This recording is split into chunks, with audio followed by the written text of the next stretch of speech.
Welcome everyone to this workshop on making your own compost.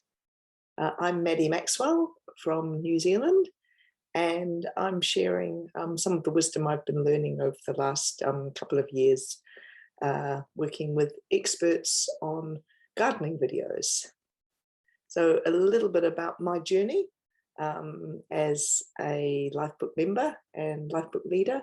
I first went through the Lifebook program in 2018, and in 2019 I redid my Lifebook and carried on through Mastery Bootcamp to become a member, as I have been since then. So it's been a very little by little, step by step, getting there kind of journey for me. So what I'm sharing with you today is part of a how-to series of videos that a colleague and I, as we're starting out in our filmmaking business, were able to receive funding in 2020 to make these videos for and with our local community in the Waitaki district in New Zealand. The Waitaki is our wonderful Waitaki River that flows down from Aoraki Mount Cook, and it was very, very important for us that it's a critical part of our natural life here. It's actually 30 years I've been in this region. I realized just now, which is pretty exciting and very cool to be able to share some of what I've learned here with you all. So the techniques, yes, I'm based in New Zealand, and I'm sharing information expertise from a local grower. He actually lives about 15 minutes away from me on the coast, the east coast of New Zealand here. But it is not specific just to this region. All Jim's techniques, he's very, very committed to ensuring that he only uses tools and resources that are available anywhere in the world, no matter what people's situation is, so that he can encourage anyone, anywhere, to grow their own food. And that starts with healthy soil. Your healthy growing medium is the first place for establishing healthy biological, bacterial, fungi growth, which then gives you healthy food, can ensure a healthy gut, and ensure the health of every individual in that process. So what I've been learning to do is learning to compost over the last year or two, since we've been creating the videos and learning from Jim and other experts. And I will share the links to all these videos with you later. So Jim is also known as New Zealand's dirt doctor, and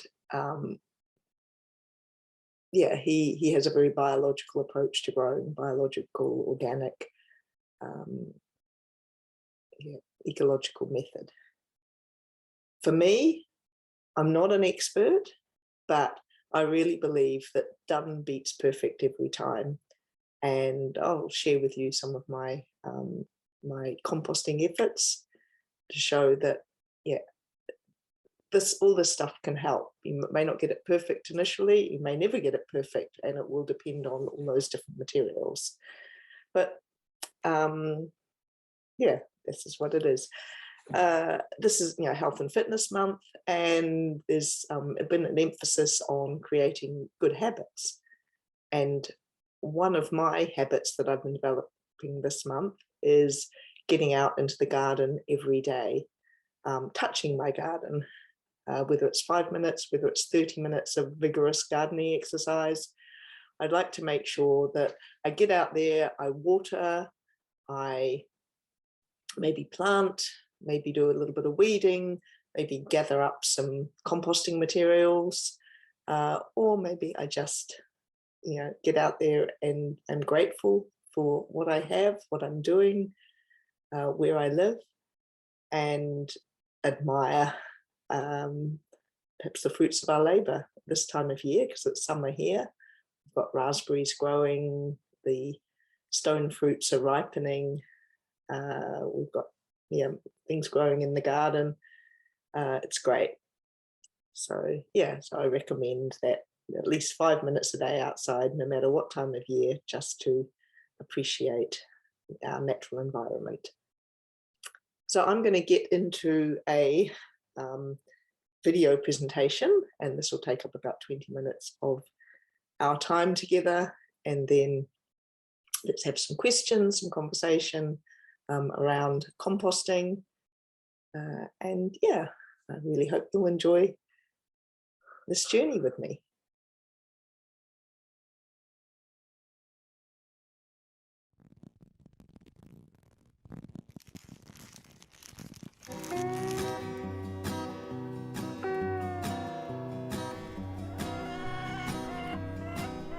Today we're going to focus on making compost, just using the resources around me, just available in the garden during the season, all brought together, making a really good food back for your garden. So we're here to feed our microbes in the soil and feed our plants, bring our natural health back to us. That's what we're here for. If you want to make compost effectively, try and get all your ingredients together at one time, ready to go. In this case, we're picking up, last week I came through and hoed all of the weeds on the top here, and now today I'm just going to pick them up and use them as part of my green component for the compost. Now notice that I'm only picking up the tops of the weeds and the roots are still in the ground, and this is an important factor. The roots are where the microbes are living. They never move more than 2 microns or so away from the root that they're feeding on or associated with. So removing them from the ground now is a really ridiculous thing to do.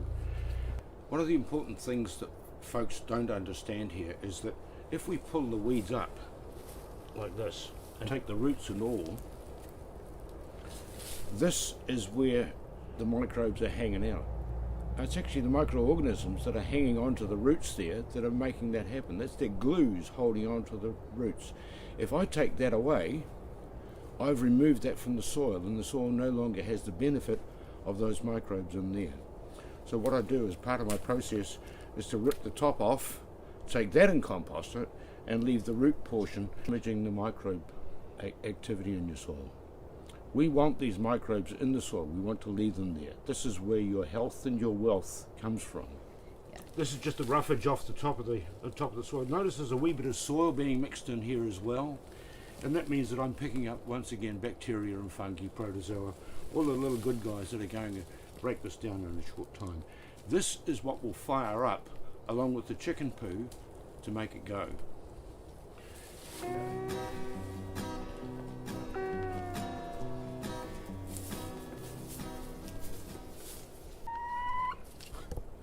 I follow Albert Howard's idea about composting.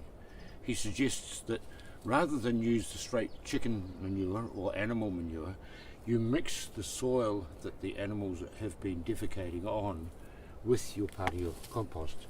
So what that does is that adds the microbes that are already in the soil in that area, and that the compost then acts as a nursery for your bacteria, your fungi, and the protozoa that are already there. The animal manure, the nitrogen you're putting in your soil or in your compost, is not too much. Get your mix correct so you get your balance of your micronutrients and the balance of your standard NPK nutrients.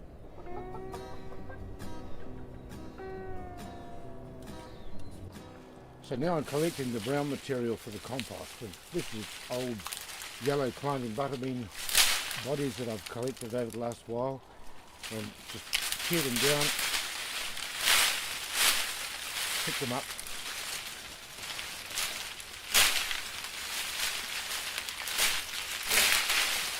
There we go, ready to go. And we can take that off to the compost from there. Look at that, ready to go. And look how vigorous and hard that is. That's wonderful stuff that will come in next year. That'll be lovely, lovely a carbonaceous material going back into the garden, back into the soil.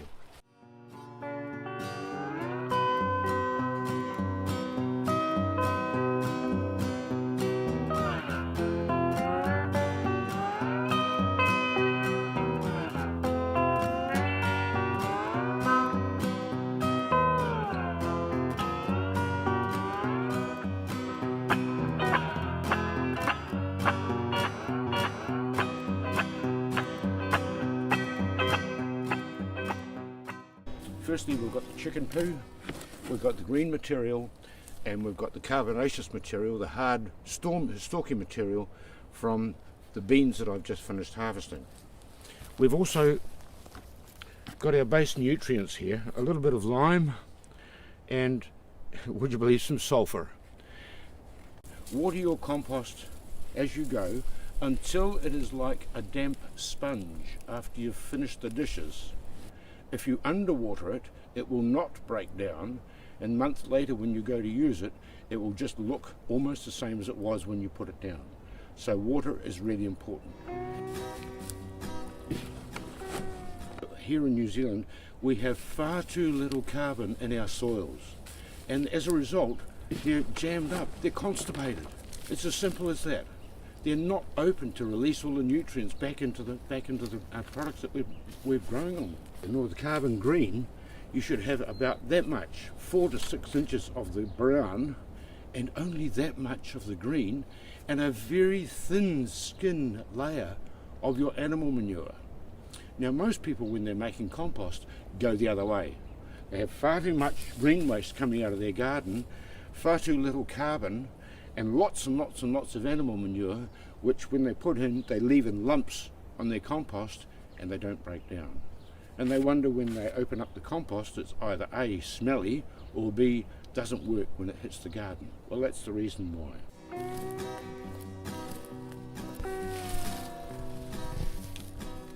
Here in New Zealand we have two types of compost, two types of kelp that are really good. This is the bull kelp.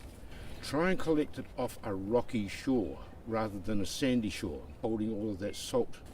So I'm just going to add that loosely to the compost, and the good thing about kelp is that it brings up a whole lot of your micronutrients that we otherwise wouldn't be adding to the compost. I'm talking about things like selenium. Just keep the water coming between the layers. If you see the water pouring out the bottom of your compost, you know you've gone a bit far. But I haven't seen that ever yet. And this is usually one of the areas where people do not understand and do not get it right. They put far too little water on their compost. But this is just all the vines off an old set of green beans. It looks like a lot, but it's actually not.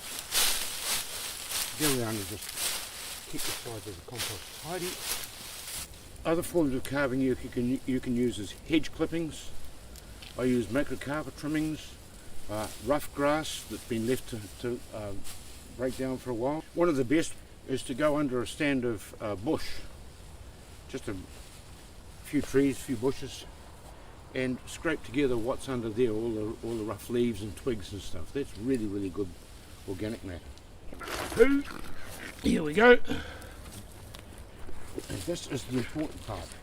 Don't get too heavy-handed with the poo department.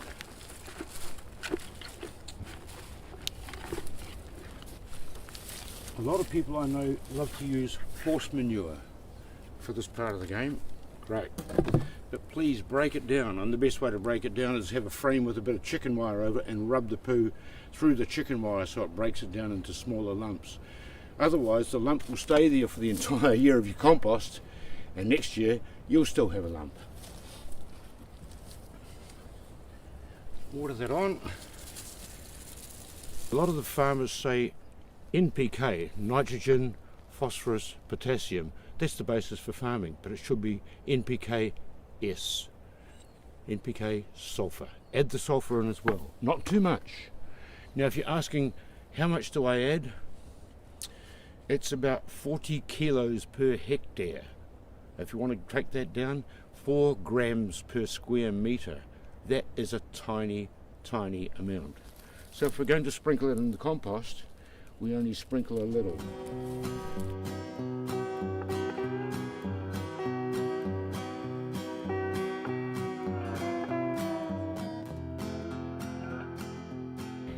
Okay, putting lime on the compost. It's remember, this is only one layer of the compost. We've had green, brown, nitrogen, a little bit of lime, a little bit of sulphur, And that's what we're going to do, repeat over and over again. You only want about 2 shots of sulphur per compost and maybe 3 layers of lime. And one of the good things about the lime is the worms love it. So I'm going to stop about here because this is a compost in progress.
Now ordinarily I will make a compost until it's right up to chest high, and over time it will break down and reduce, as this one here has. This was made somewhere 4-6 weeks ago or so. So let's have a look at deconstructing it and see what's doing under here. So let's just roll this back here, the top off, and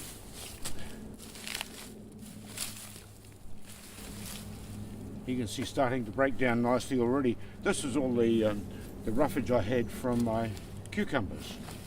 They were green when they went in. See, they're knocking down nicely. And there's a bit of kelp in there. That's going gooey. I couldn't turn that over. It would be just so gooey and horrible. Definitely see the layers. Here's your roughage here underneath it. That's breaking down nicely. That old lump of kelp there, it's got all sorts of bacteria and fungi growing all over the place there. Look at it. And remember, we're doing this in the very middle of winter. Normally composts are better to be made in autumn or spring.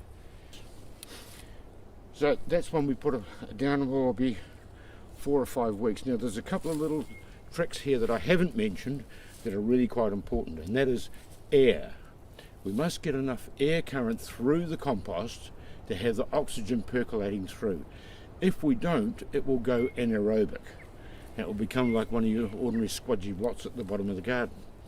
So we need to have an air channel through the bottom and down the sides. Now, the best way I've found of putting the air channel through the bottom is to grab a whole lot of light sticks, such as willow wands. You can even use flax leaves bound together in a bundle. Lay them right down the middle of your compost, and then you can build it over the top of it. And when you're finished making your compost, go around with a stout stick or I tend to use a steel bar and make holes. I've already done this, of course, from the side all the way down to the middle of your compost to allow the air to go through. See, that's nice and damp in there. If you want to check that whether your compost is wet or not, that's nice and damp in there, so that's not an issue. I'm not going to water that any further. The last element I want to talk about in compost is the heat. So the important thing to understand is how much heat to have in your compost. I'd recommend that if you're making a compost, you go and buy a really cheap probe thermometer from one of the big box shops in town and check out the temperature as it comes. Because if your compost gets above 65 degrees Celsius, you start to kill the bacteria and the fungi that you're actually trying to generate. This is biological production, and we're looking at being able to intensively produce a lot of food in a very small area on a consistent basis. That's what it's all about, and being able to do it without expensive inputs, which is what really upsets the big organizations. This is not a corporate drive. Anyone can do it, any size farm. It doesn't take rocket science. Okay, this compost here is about a year old. I'll just break it open and we'll have a look at what we're going to end up with the other composts. Now, it doesn't bother me that we've got a fair old go of cooch in here, because this is light enough to just pull out. So what we're left with is the forest floor. Look at that, beautiful stuff. If you put this on your soil, you've opened a magic door. It will work. You don't need anything else. You'll grow fantastic food using something like that. Look at that, the fungi strands in there are just absolutely delightful. See the mycelium hanging off the wood here? This is our nursery. This is what we're taking into the soil to make our soils healthier. Look at it, it's beautiful. Just what the planet needs. If everyone could do this in their own backyard, we wouldn't have a problem, and there'd be no one on this planet would be hungry.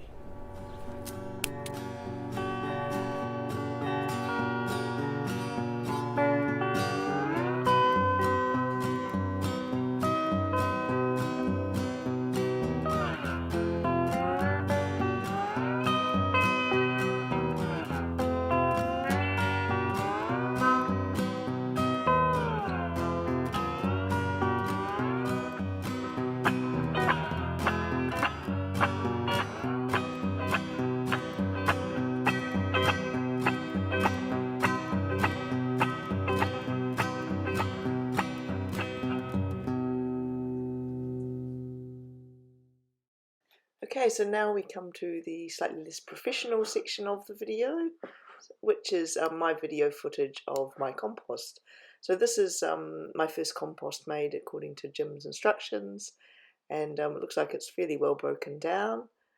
These are my compost piles in progression, in the various heaps. This one's also got a bit of pondweed on top because I didn't have any seaweed to put on it, and then there's some piles of materials which you can add together to be ready to make your next one, and a little bit of compost ready to go and pop it onto my garden. And here we have just visually, these are the links to not just composting videos, but also to the general Waitaki Gets Growing videos on gardening and gardening for beginners.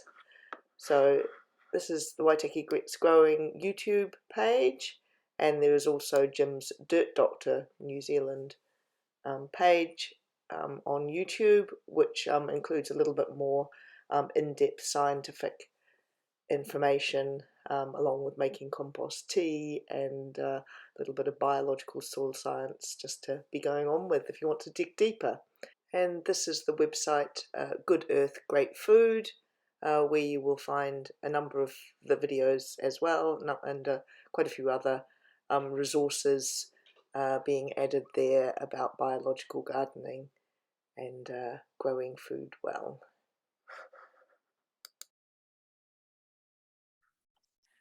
All right, so first question in the chat is just wanting a little bit of a reminder recap of the materials that one uses for making compost.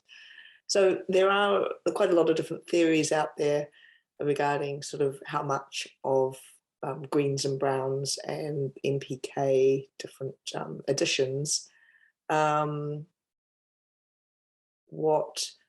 Somewhere I've read, is green, 1 inch green to 6 inch brown, or 30% green to 40% the woody carbon, the brown materials, fibrous materials.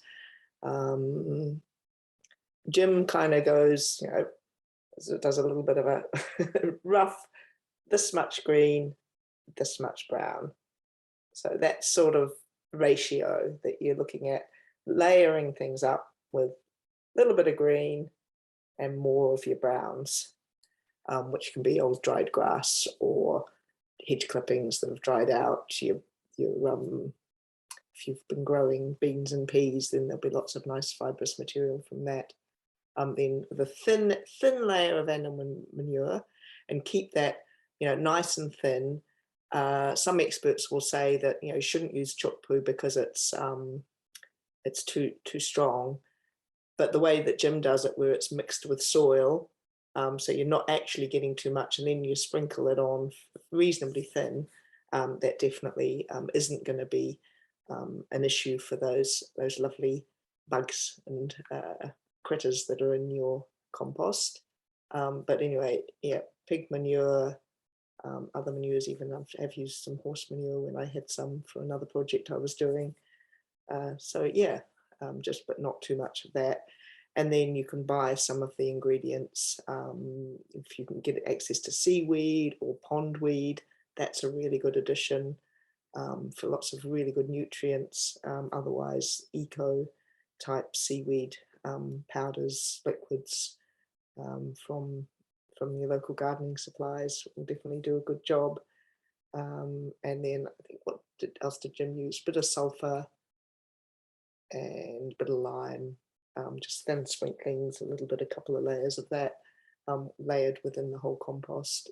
And ash, if you have a fire, having ash can provide some good additions to the compost. And I've also crushed up my eggshells to be my source of I think that's calcium, lime, nutrients.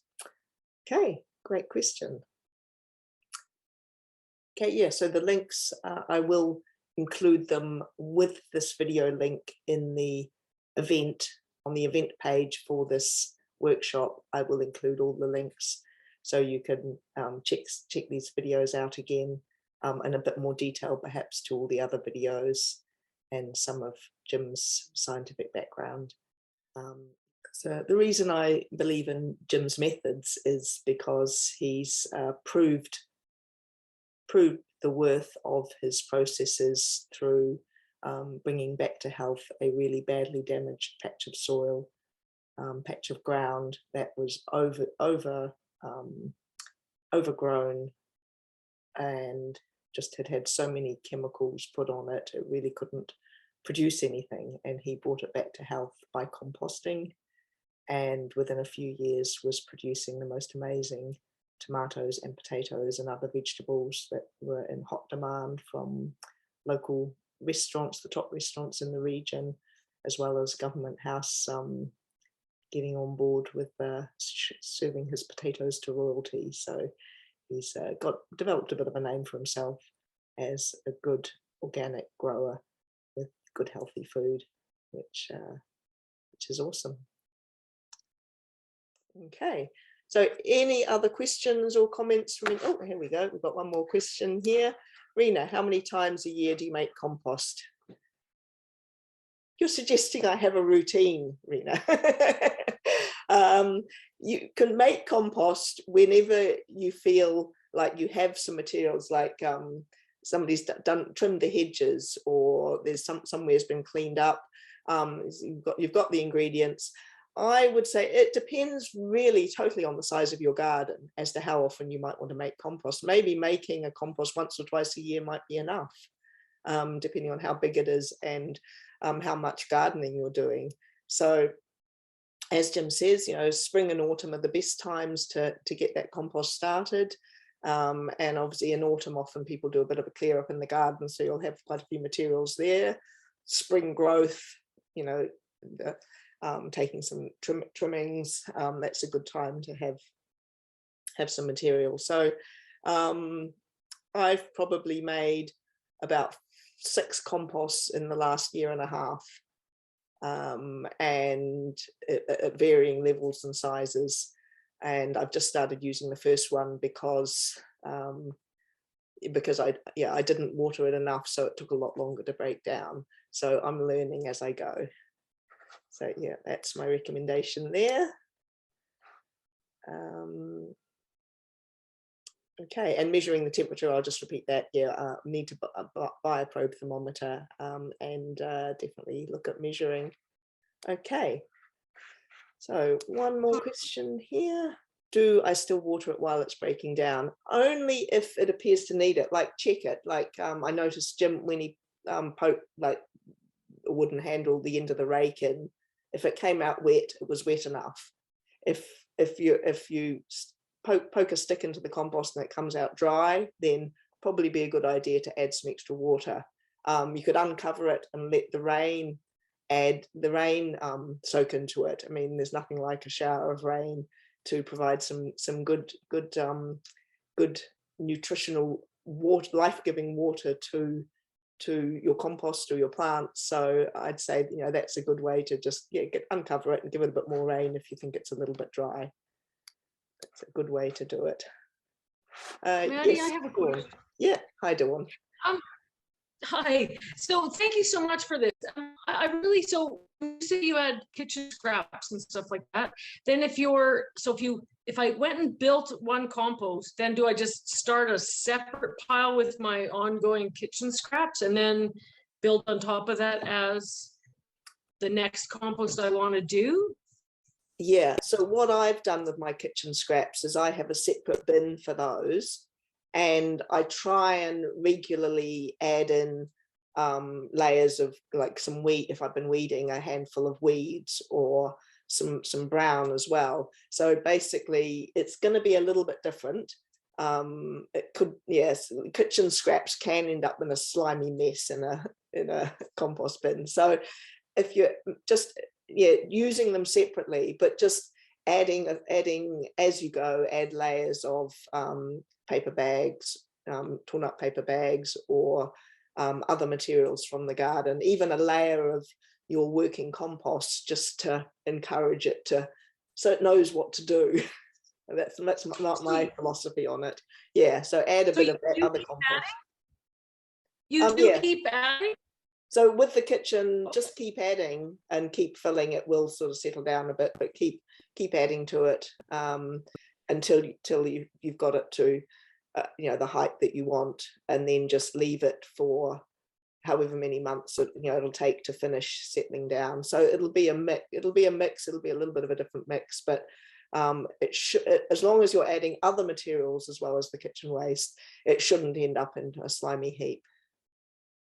Yeah. Okay, so can I just ask for clarity? I'm sorry about this, but yeah. So because the video said like start one, ideally say, or one in the spring and one in the fall. Yeah. So if I do one in spring, like he covered his up. So then if he had new stuff, where would he be putting that? Or like, is that where you just put it and then keep at it? Yeah, no, I know what you say. I think like if you could do a complete compost that's reasonably, what is it, chest height, then you just cover it up and leave it, and maybe check to make sure it's got enough water in a little bit later, because it's really hard when you haven't done it 1,000 times to know how much is a good amount of water. So checking it.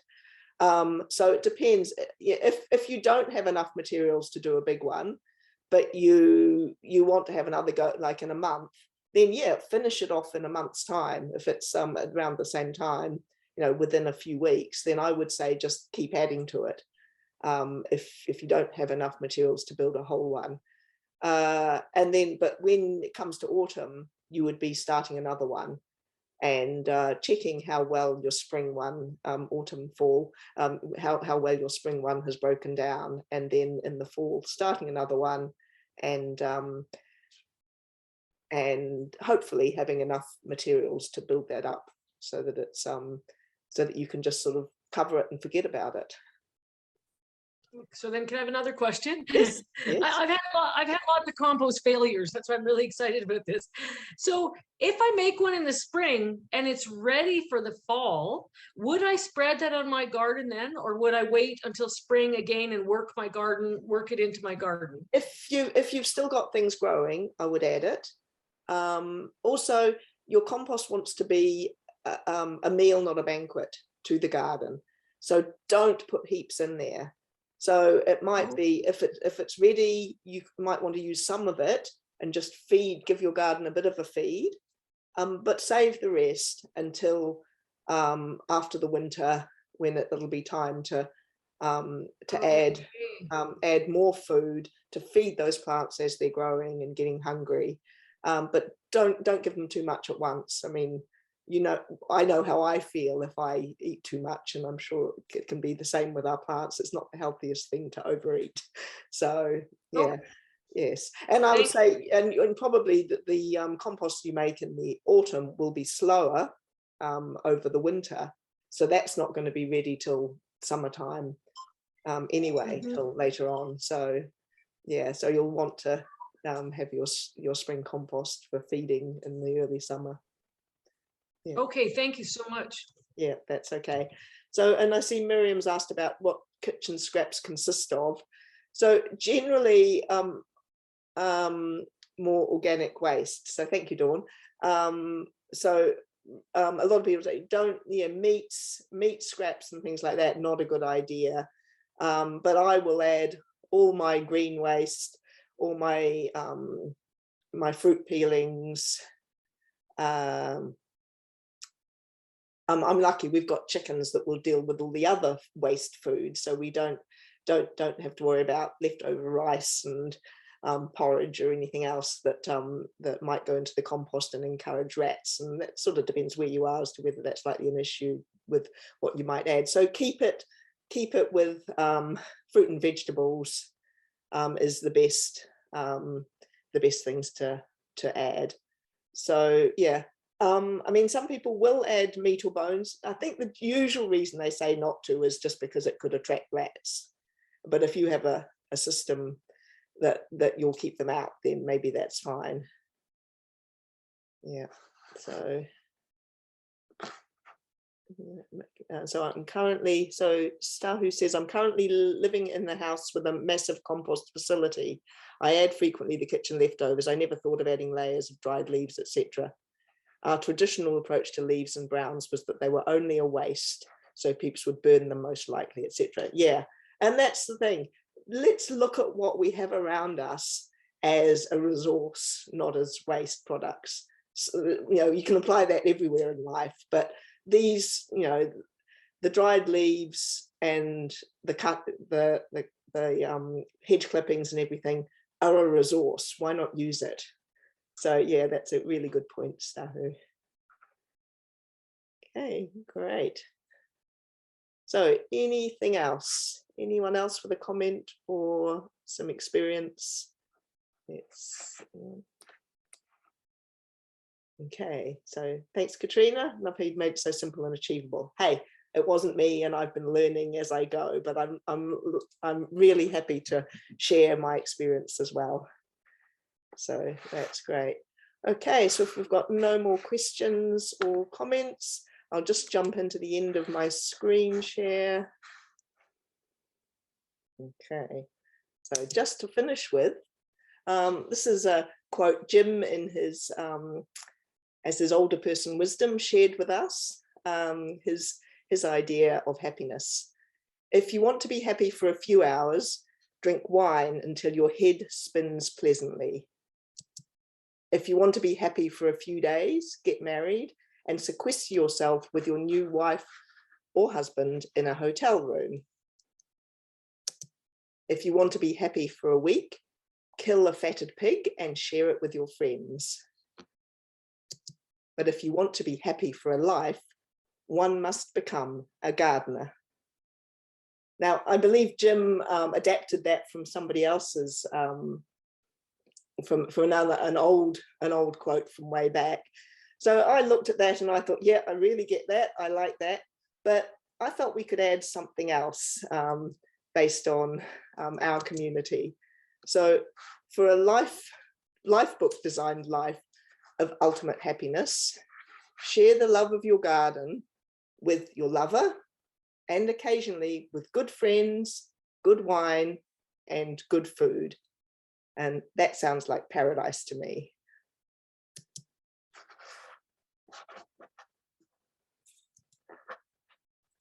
Okay. All right, so thank you everybody for being here with me today and sharing in this workshop. I hope you've got something out of, to take away from it. Now what I will do is I'll add those links in when I pop this in the, when I put the video up. Now it's probably going to take a few days to get that sorted because I need to put it all together, but I've really appreciated you all being here and sharing this with me. And yeah, let's get composting.